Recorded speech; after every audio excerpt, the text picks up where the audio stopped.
So just a few further comments about the Pack Boy. The Pack Boy was conceived and designed to lift packs of composite panels from flat open delivery trucks down to ground level. Some customers occasionally use the Pack Boy to load packs onto the building roof. In that scenario, we'll recommend that load restraint straps of the correct capacity are used. Simply the straps can loop around the fork, the crane fork, and hold the pack in the jaws of the fork.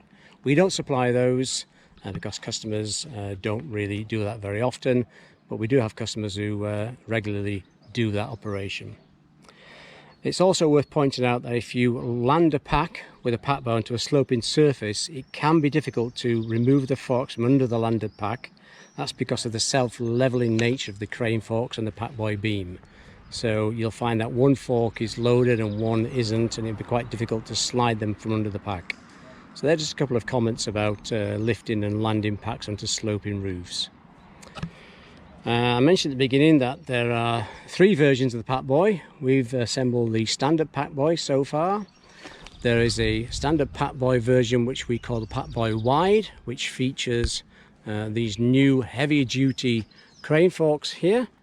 The Pack Boy part of it, the beams and the tools and are all the same, but the actual crane forks themselves are heavy duty, and they're designed to lift packs up to 1.2 meters wide. So the fork is a heavier duty fork, and it's also longer tines on that fork. So that's the Pack Boy Wide. It's worth noting about the Pack Boy Wide is because this is a much heavier duty crane fork, 2 of them obviously. The lifting bale at the top here has 2 positions. It has a transport position and the lifting position.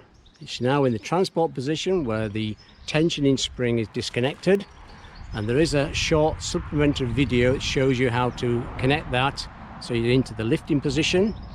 But it's important that you then put it back into the transport position when you've finished with it. So please refer to that short video about that. And that's important because the transport position, the overall height of the assembly is transportable. When it's in its lifting position, the overall height of the assembly is too high for standard palletized transport. So please refer to that video. And the Pack Boy Extra I mentioned at the beginning is a version of the Pack Boy which features 6 2-meter sections, so you can assemble a beam up to 12 meters long, and obviously that can handle longer panel packs.